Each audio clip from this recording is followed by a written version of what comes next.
Wow!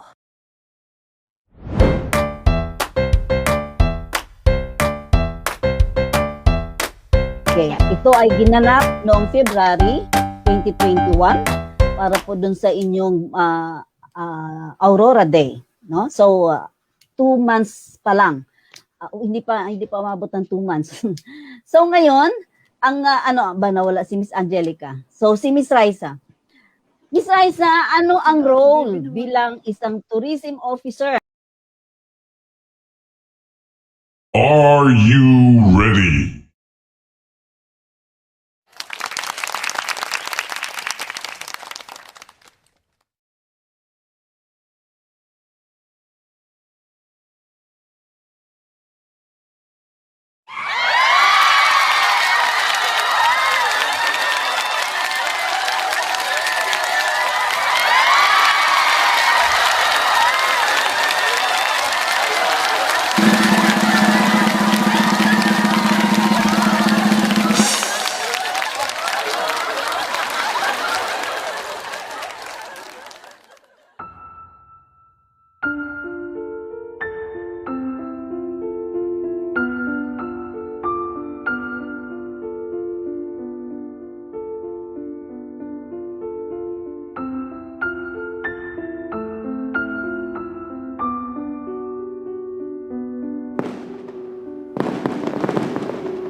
Okay, ito ay ginanap noong February 2021 para po dun sa inyong Aurora Day, no? So 2 months pa lang. Hindi pa umabot ng 2 months. So ngayon, ang ano ba nawala si Miss Angelica. So si Miss Raisa. Miss Raisa, ano ang role bilang isang tourism officer? Okay, ito ay ginanap noong February 2021 para po dun sa inyong Aurora Day, no? So 2 months pa lang. Hindi pa umabot ng 2 months. So ngayon, ang ano ba nawala si Miss Angelica. So si Miss Raisa. Miss Raisa, ano ang role bilang isang tourism officer?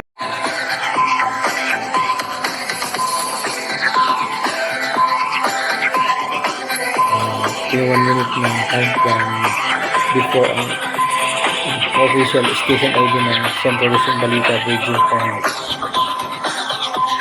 1 minute yan bago magsimula yung station ID.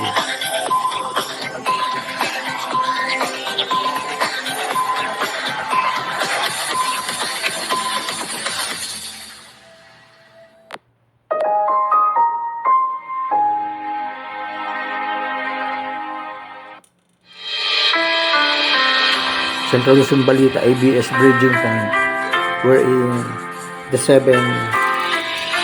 provinces were presented through their iconic and signature iconic tourist destinations of the 7 provinces of Central Luzon.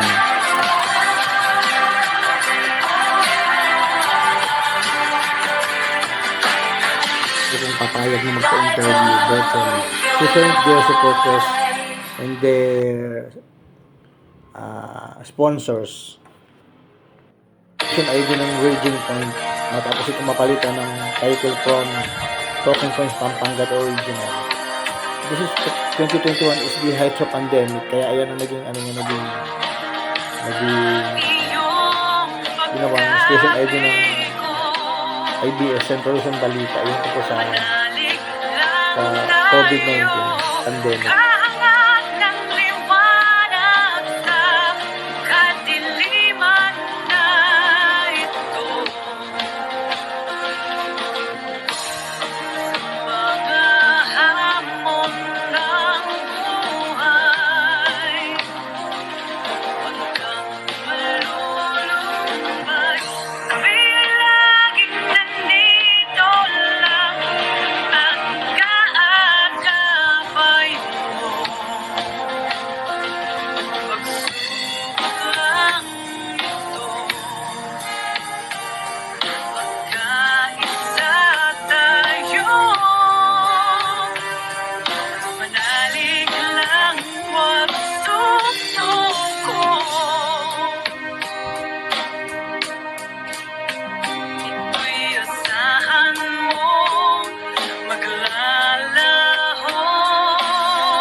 Bali sa mga doctors, mga frontliners, yan yung mga doctors na namatay sa COVID-19.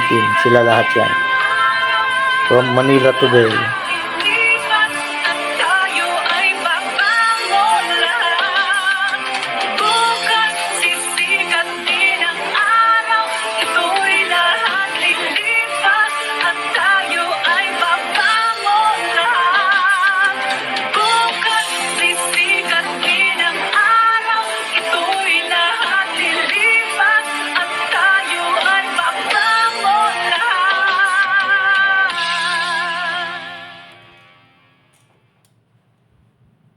Magiging virtual guest dito sa Central Luzon Balita Bridging Point ang libangan ng inyong stroke survivor mga isyu at balita sa loob at labas ng gitnang Luzon. Wala kayo sa virtual sige, bahala na, doon na kayo. Baka mapapayag So kung titignan po natin, nasa 17 days po itong implementation. The fingerprints of climate change linked to human activities have become increasingly clear this year. Dahil wala kami pera, wala kami pambiling bigas.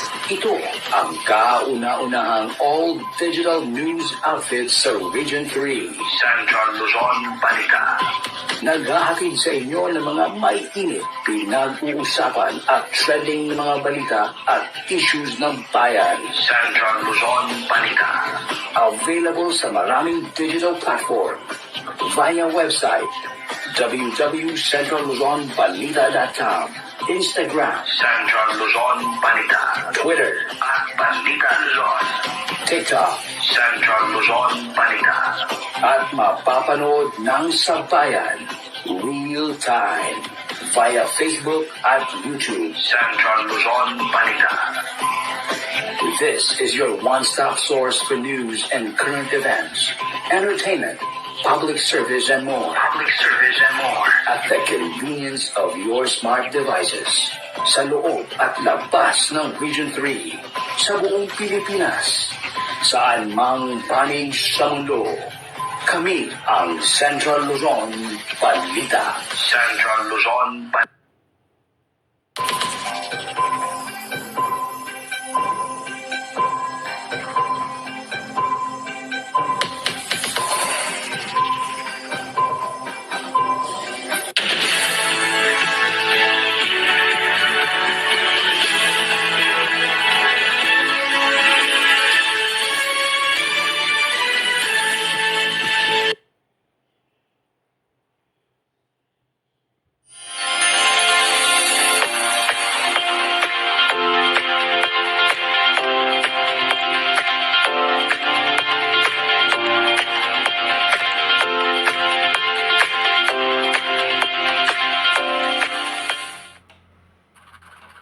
Good day, everyone. Hello, world.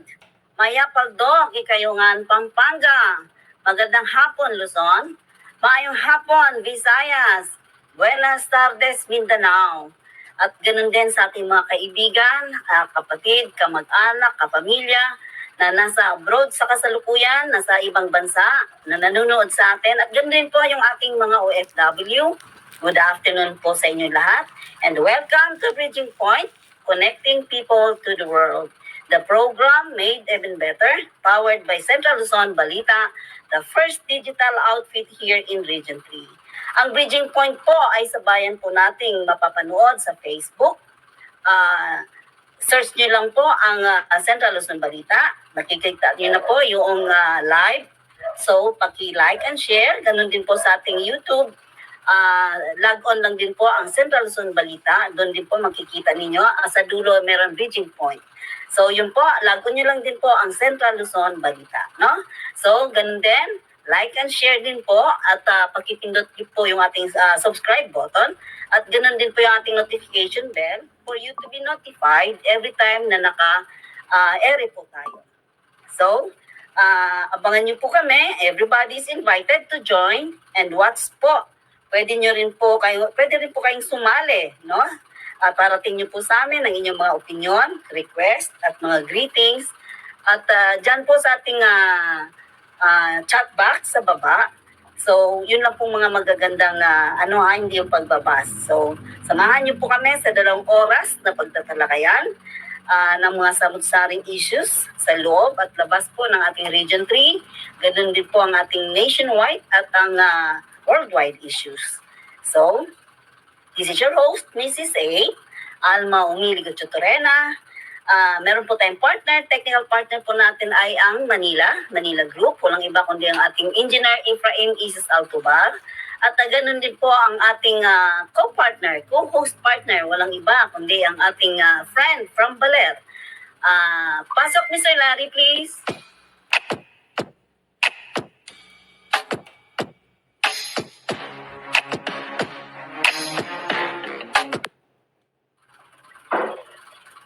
Hello, good afternoon everyone. Gandang hapon po mga Pilipino sa buong mundo. Buenas tardes a todos. Naimbag amalem Ilocanos all over the world. Marahay na hapon sa mga tugang at Bicolanos. And also, salamat po or Malay-speaking countries like Singapore, Malaysia. Yes, dahil worldwide tayo. Okay. Konnichiwa sa mga Taiwanese po. Sa mga Taiwanese. Okay. So, today is Wednesday, last day ng ating month of June, no? So, our guest is coming from all walks of life, no? So, ang makakasama natin mamaya, na guest natin, ay walang iba kundi yung ating guest din last April 30. Parang talagang sinasadya ni Miss Amy na 30, ano? end of the month. Yun ang ano. The last time, April Ganito ay 30 maraming yun. Ngayon, June activities, 30. kaya So, maraming nag-o-offer atin po ng siya lucky makakasama number po maya-maya. product endorsement. So, Kaya po, yun ang ating Miss napagkasunduan namin Aurora itong June 30. 2021, no?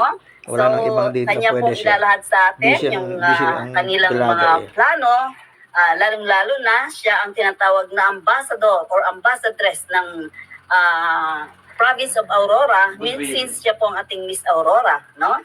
So, yun ang ano nun, ambassador of goodwill, kung ano man ang mga plano niya, isi-share niya sa atin mamaya. So, maririnig din po natin ang kanyang mga future plans kung ano po yun. So, makakasama po natin siya mamaya after po namin ihatid ni Mr. Larry yung ating mga outline for asan na yun?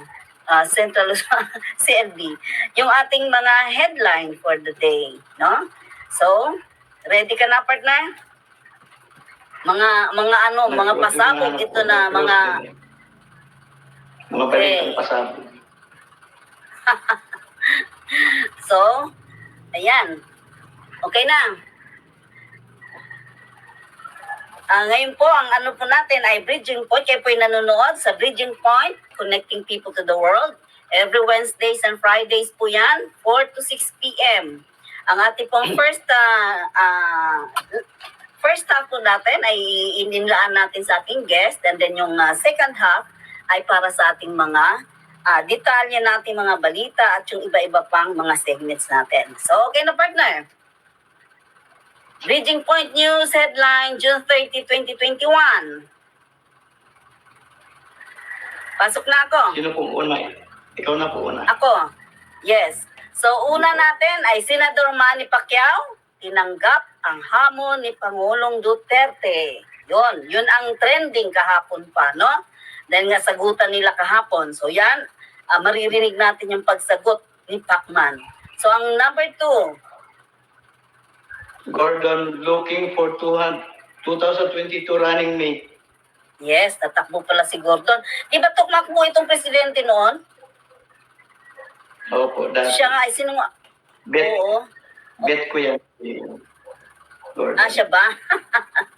Okay, ang kasunod natin ay Delima na Miss si former President Pinoy. Yan. Dahil nga ito yung kanyang bossing nung siya ay nakaupo sa pwesto. So kasunod? Bulacan Mayor catches COVID-19 for the second time. Yes, for the second time around. And then, ang kasunod natin ay donning of ranks and beret sa Camp O'Donnell. Ito po yung sa Armor Pambato Division. No? So mamaya, marinig po natin yan. Sino-sino yung mga dumating na mga opisyalis at sino yung umalis. Okay, so pang-anim, partner. 2 NPA rebels killed in Aurora Province. Yes, yun. Merong dalawang NPA rebel na sumurrender, no? Ang sasunod natin ay bakit biglang nagmahal ang presyo ng kuryente? Yun nga naman lahat nationwide itong problemang to. Hindi lang sa amin. Okay, sunod. Unang fluvial parade sa Pampanga kanseladong muli ngayong taon. Yes, kansilan. Kung alam niyo po, every June, meron po yung fluvial parade sa Apalit, kasama yung santo nila. So yan, pangalawang time na kinansila na naman. Okay, ang kasunod natin ay more classrooms, buildings to rise in CCA, City College of Angeles City. Yon. So, ang kasunod natin, mga paunawa Number ng Mabalacat City sa COVID-19. yes, mamaya may mga paunawang nilahad sila para sa mga Mabalaqueños. Okay, so kasunod natin ay malaking isda na huli sa Pasig River. Naku kahit na marumi yung Pasig, merong isda, makakain kaya isdang yan, kalaki-laki. O kasunod, partner. P-Box, nagsabing umabot sa Metro Manila ang binuga ng Taal Volcano. Yes. Yun nga, parang yung pinatubo rin ng araw, umabot hanggang sa iba yung dagat, yung usok ng Pinatubo. Ganon din ngayon si Taal. Last year, bumiyahe kami ng by plane, no? Yung umano ng January, unang puto kasi niyan January, ano? So yun ang ano, tapos February, nagbiyahe kami ng eroplano. Talagang makikita mo yung usok sa langit. Okay, so yan ang ating 13 outlines, 12 outlines po para po sa ating headlines for the day, no? So, abangan nyo po ang ating mga detalye po niyan sa ating second portion mamaya. So, unahin muna natin ang ating ang ating guest, no? Sinasabi nga natin kanina, second time around ito ng ating guest since nung una kasi medyo mahina yung kanyang signal.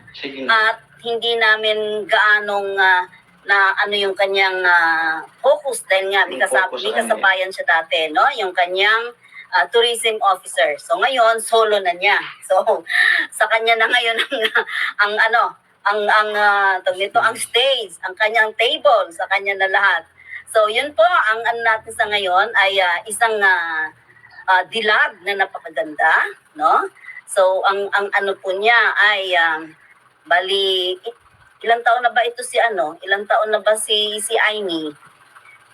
So, ang ano po natin ay nagtuturo na siya 20 na yata. Nagtuturo na siya 21 Ibig sabihin, nagturo na siya, tapos na 21. 23. So, malaman natin mamaya kung meron pa ba siyang plano, kung ituloy niya yung kanyang beauty 23 pageant na dahil nga meron siyang kasama.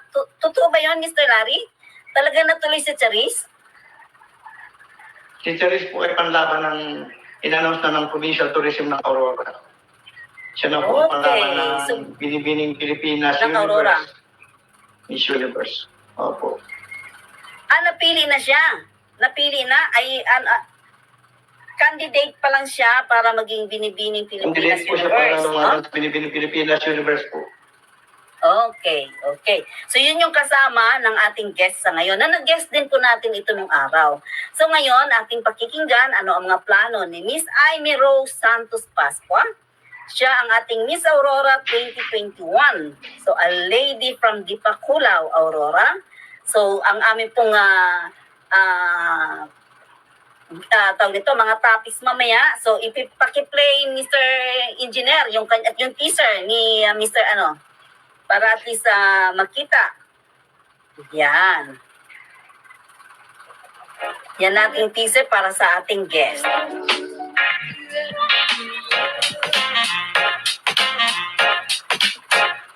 Introduction video para sa ating mga invited guests.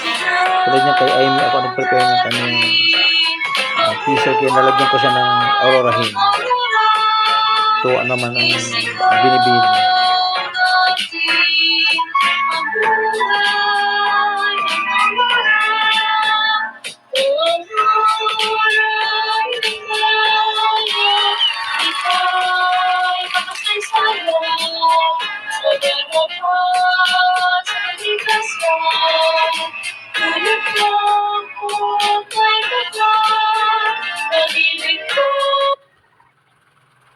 Yes, yun ang ating Miss Aurora. So, engineer, pakipasok na ang guest natin. Walang iba kundi si Miss Aimee Rose Santos Pascua. Good afternoon, Hi Miss everyone, Aimee. good afternoon po. Yes. Yun. So, ang aming topic na pag-usapan sa ngayon ay una, what are the qualities a lady must have and develop for her to win the heart of many and won for the crown? At ang pangalawa ay being a beauty queen, how it reflects to your students, their teacher, ikaw. Though they love you more and respected you most. And what are your plans for the future and why? At yung mga activities nyo po bilang ambassador of goodwill ng Aurora as the Miss Aurora po. No? So yun po ang ating i-discuss for today. So umpisa natin ay nasa inyo na ang table, Miss Aimee, with your greetings muna. Okay, good afternoon po everyone. So I hope you're all having a good day. Miss Alma and Sir Larry, ganun din po sa ating mga viewers and listeners. Yan, so yun po sa first question ni Miss Alma is ano po yung mga qualities to be a beauty queen? Tama po ba, Miss Alma? Okay, so being a beauty must queen... have. Okay, a lady must A have. lady must have. Oh, para ma-win niya ang heart at ma-won niya ang crown. Yun. Okay So, po. hindi pa siya beauty queen. Papasok pa lang siya. Plano pa lang niya. Okay. Okay. So, based po dyan, ikwento ko na lang po yung aking experience. So, it's not easy po Yes. to be loved by everyone. So, kasi po, ang mangyayari po dyan is, ipiplease nyo po yung everyone para magustuhan nila Yes. kayo. So, hindi naman po lahat, actually, hindi naman po mangyayari talaga lahat yun, na lahat ng tao ay magkakagusto sa'yo. That's why there's so-called bashers po, di ba? Kaya yan. So, sila po yung mga bashers na yan. Minsan, sila pa yung nagpapasikat sa'yo. Minsan, sila pa yung nakakatulong sa'yo para mas makilala ka ng mga tao. So, joining beauty pageants po, beauty pageant po is a competition po, di ba? So, dapat po, a lady should have good attitude po yan. Yan po yung pinakauna. Kasi po marami kang makakasamang kandidata sa competition. So magkakaiba kayo ng quality, different beauties, different aspects of life. Magkakaiba po kayo ng perspectives kung paano nyo ba gagawin tong competition na to. So yan po magkakaiba. So dapat yung attitude po natin is magpi-please sa mga tao, hindi lang sa sarili natin. Because sometimes, may yung nararamdaman natin, akala natin correct. Pero sa ibang tao is hindi na pala. So we have to be aware lagi sa mga sinasabi natin, saka sa galaw natin. Okay, so kaya nga po tinawag na lady. Okay, so pag sinabi nating lady is talaga pong in and out po yan. So, dapat appropriate lagi po yung galaw at saka yung pananalita. So, yun po. Okay. So, being a beauty queen, how it reflects to your students, though they love you more or unrespected you most? Yes po. So, bago pa po ako sumali ng Binibining Aurora, I was Binibining Dipakulaw, 2019. Okay, so yun po, before yung mga bata talagang nung hindi pa po ako nagtuturo, yung mga bata, talagang hindi mo maiiwasan na mayroon silang bagay na nagugustuhan sa'yo, nagiging idol ka nila, nagiging inspiration ka nila, and role model ka nila. So, hindi po natin maiiwasan yun kasi yun naman po talaga ang goal natin sa beauty pageant. Ma-share mo yung advocacy mo, and then maging role model ka sa mga tao, lalo na doon sa mga kabataan. Kasi ikaw yung nakikita nila sa TV, sa screen, na maganda yung ginagawa mo. So, maa-adapt po nila yon, and at the same time, pwede nilang gawin yun during and in the future kapag habang tumatanda na sila. So, yun po, hindi pa po ako nagtuturo, yes, na-experience ko na yon, na merong mga batang naging inspirasyon ako. Kailan ka lang nag-start magturo? Nag-start po ako magturo this lockdown. Ganun. Yes, So, po. blended, So, yun, blended learning na. Opo. So, ano pa po yun, Binibining Dipakulaw pa po ako. So, yun, meron mga bata po na tinitignan ako as a role model. And then after winning Binibining Aurora po, yun talaga, nagulat ako na kapag naglalakad ako sa kalsada, ganyan, sa tabi ng bahay namin, meron talaga mga tao na bumabati sa akin na hindi ko kilala. And then ganun din yung mga bata, talagang, uy, Binibining Aurora yan. Uy, si Ma'am Amy. Ganyan po sila. Lalo na yung mga students ko po. Yun po, maganda po yung naging impact niya sa teaching career ko. Anong level ang handle mo ngayon, Miss Amy? Ang advisory class ko po is grade 4, but as of now po is vacation po ng mga bata. Vacation na nila. Yes po. Kaaga, ba't yung sa amin dito hindi pa vacation? So, kailan kayo mag-start ulit niyan? Hindi pa po sure, pero baka August po. Okay. So, kailan kayo nag-start ng vacation? Dahil nag-start sila, was October, di ba? Month of October sila nag-start. Kami po, maaga po kami nag-start. Since So, online, natapos kagad ang module nila. yes, since online by class module, naman di ba? Online class po kami. Online and modular po. Pero mas more on online class po kami. So, yun po. Nag-start po ata kami ng September and then nag-end po ng June. And then August po papasok po. Private school ba yung Yes po, pinasukan mo? private school. I see. The government kasi yung nag-start na October, ano? Opo. Okay. So, yun po ang narinig natin, no? Malaking factor sa life ni Miss Amy Aging, Miss Aurora. Yung ano niya, kaya kailangan na idol siya ng lahat ng mga kabataan, lalo ng kabataang babae, ano? Yun ang isang ano. Kaya kailangan ingat-ingat sa pananalita, at ganun din sa ating mga sa mga actions, dahil yun ang sinusundan nila, lalo na, no? So, kailangan role model nga tayong tinatawag. So, ang naman, what are the plans for the future? At yung mga activities mo bilang isang ambassador of goodwill ng province of Aurora Okay po. So, sa kasalukuyan. after winning Binibining Aurora po, yan po dumating yung mga invitations na pwede mo ba i-promote yung ganito, ganyan, and then kukunin ka as ambassador, yan. So marami pong mga dumating na ganyan na invitation after winning Binibining Aurora. But then, because of the pandemic po, we can't totally move po, kaya yun. So ang project ko po sana nun is I am going to circle around here in Aurora. First, of course, here in Dipakulaw, and then I am going to the different provinces to visit the municipality and also the children so I can teach them maybe a small lesson or something because I am a teacher, so I want to share my knowledge kasi nga po, di ba, wala pong klase yung mga bata ngayon. So maybe going there is mas matututo sila kahit na papano. Kaya lang po, during that time is tumaas yung cases ng COVID dito. So, hindi po kami masyadong nakagalaw and that plan didn't go through. Kaya po, yan po, ang nangyari lang po is nag-focus ako sa aking pagtuturo and then sa aking working. So, yun lang po ang naging activities ko after winning Binibining Aurora. And then until now naman po, meron pa rin po mga nagme-messages sa akin if ever na pwede ako maging model ng ganito or ng company na ganyan, ng store na ganyan. So yan po. Okay. Pwede naman gawin yun as virtual, di ba? Yes yung po. ang pupunta, yun ang isang, lalo na sa modeling. Pwedeng yan na lang sa virtual. Di ba, rumampa kayo nung February is through virtual lang din, di ba? Yes po. Doon sa Miss Binibining Aurora ninyo. So, ngayon, ang natin, ano ang plano mo? Natanong na kita noon, pero sabi mo, wala pa. And then, sa ngayon kasi, yung mga kasamahan ninyo, bali, out of 3, sino lang sa inyo ang tumakbo, ang tumuloy? Dahil nga si nursing, hindi rin siya, sino yung nursing? Yung sa third runner-up? Angelica po, si Angelica. Okay, si Angelica. So, ang ating first runner-up na si Charis, siya ang natuloy ngayon.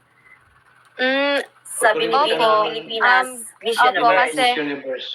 Opo, sa Miss Universe Philippines po. Kasi po, nung nag-post po ang Miss Universe Philippines page po talaga is, nagkaroon po ng messages sa akin talaga na maraming mga supporters ko na sumali ka ng MUP since ikaw ang Binibining Aurora, why not join MUP? But at the end of the day, it's still my decision po kasi, alam niyo po yung sarili niyo kung kaya niyo hindi, di ba? And then, since, noon po kasi ang nasalihan ko lang talaga na pageant is I think po ako noon 19 or 20 years old sa college, sa school po namin sa CLSU sa Nueva Ecija. And then that was Lantern Queen 2016. So I got the crown. I'm very happy kasi it's my first time.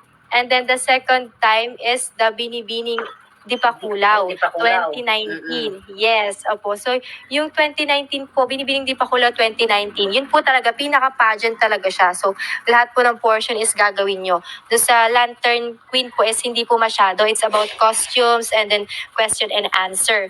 And then doon po ako nagulat sa Binibining Dipakulaw kasi wow, this is totally engaging po pala, no? Kailangan